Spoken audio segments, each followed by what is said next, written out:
બે દીકરીઓ, આખોય સમાજ એવું કે બે દીકરી એ કંઈ દીકરાવાળા ન કહેવાય, એને કંઈ સંતાનવાળા તમે ન કહેવાય. એ તો હમણાં કાલ સવારમાં પાન પંખેડું આવશે, એનું પંખીડું ઉડી જાય એટલે તમારું ઘરનું આંગણું છે ને એ ખાલી થઈ જશે. અને ત્યારે એ ભાઈ રણછોડભાઈ એવું કહે કે કંઈ વાંધો નહીં, ભગવાને જે કર્યું એ, પણ બે દીકરીઓમાં અમે ખુશ છીએ.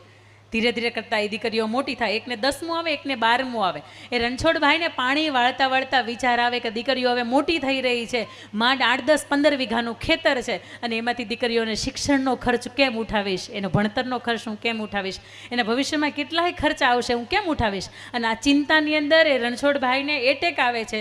એ માણસનું પ્રાણ પંખેડું ઉડી જાય, ઘર એમ કહેવાય કે નોંધારું થઈ જાય, ઘર ખુલ્લું થઈ જાય, કારણ કે મોભારું છે એ ઘરનું ઉડી જાય. અને 3 દિવાલ વધે, બંને દીકરીઓને એક એની માં.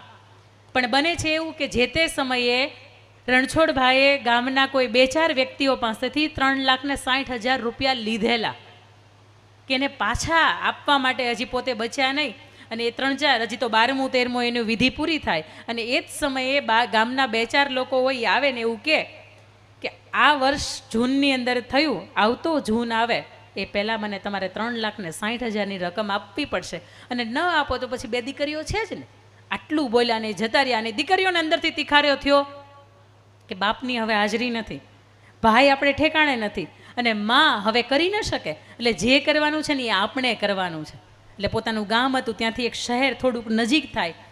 બંને દીકરીઓ છે, એક 10મું ભણે, એક 12મું ભણે, સવારથી બપોર સુધી શાળાએ જાય. બપોર પછી એમ કહેવાય કે બેનપણીઓનો સાથ લઈને એ પાણીપુરીનો મસાલો બનાવે. બપોરે પછી એ બુકાની ધારી પોતાના વસ્ત્રો છે ને એમાં બ્લેક કલરના વસ્ત્રોથી પોતાનું મોઢું ઢાંકી દે, અને બપોરથી સાંજ સુધી એ શહેરની અંદર એ પોતે રેકડી લઈને પાણીપુરી વેચે. સાંજે ફરીથી એ ગામની બસ આવે એટલે અંદર ગામમાં આવી જાય. આખું ગામ એને એવું કે બાપ નથી, ભાઈ નથી, આખો દિવસ દીકરીઓ રેખડા કરે. પણ એ દીકરીઓ એની માને એમ કે માં તું વિશ્વાસ રાખજો, અમે ભણવા સિવાય કાંઈ કામ નથી કરતા, તું ચિંતા ન કરતી, તારી પાસે કોઈ ફરિયાદ નહીં આવે.